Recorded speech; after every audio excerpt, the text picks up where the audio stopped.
medyo ano pa tayo, nagpapasarap pa ng lakad lang. Sana makarating tayo ng kayanin natin ang ating target. Ganda, diba?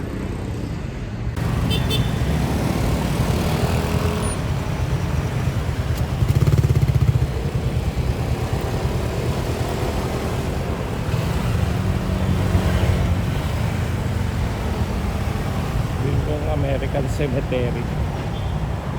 Ayun, yung gate na yun. Kaya lang sarado pa yan ngayon. Pero pupuntahan din natin yan minsan.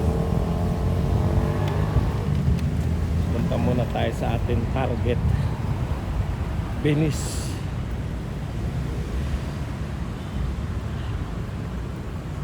Ayun, maganda yung American Cemetery. Parang maganda siyang park. Tapos meron dito rotonda. So nakarating na din tayo McKinley. Malapit na raw yung Venice. Ano lang pala, 30 minutes lang. 30 minutes lang na maglalakad mula sa Utah, nasa McKinley ka na. Mukhang palapit na tayo ng palapit. McKinley Hill Information Center.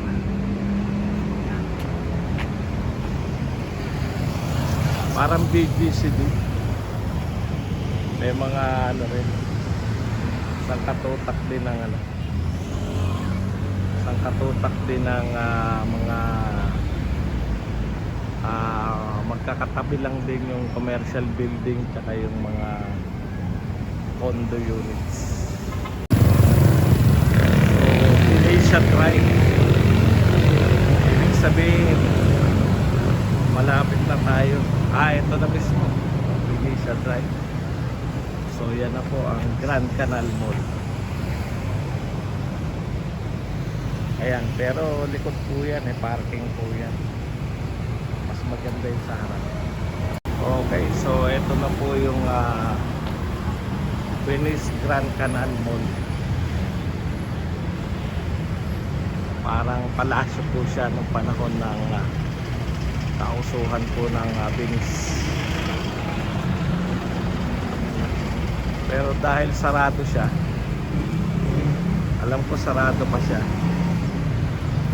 Ayan. So hindi po natin objective na mamasyal dyan.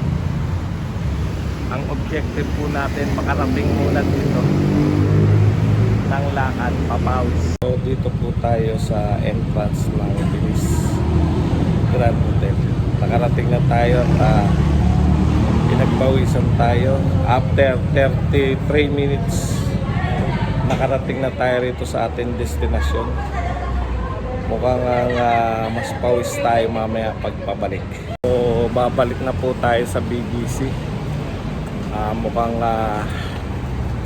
kung nakuha natin to 33 minutes, siguro mas matagal lang pabalik kasi medyo pawisan na tayo at medyo pagod na.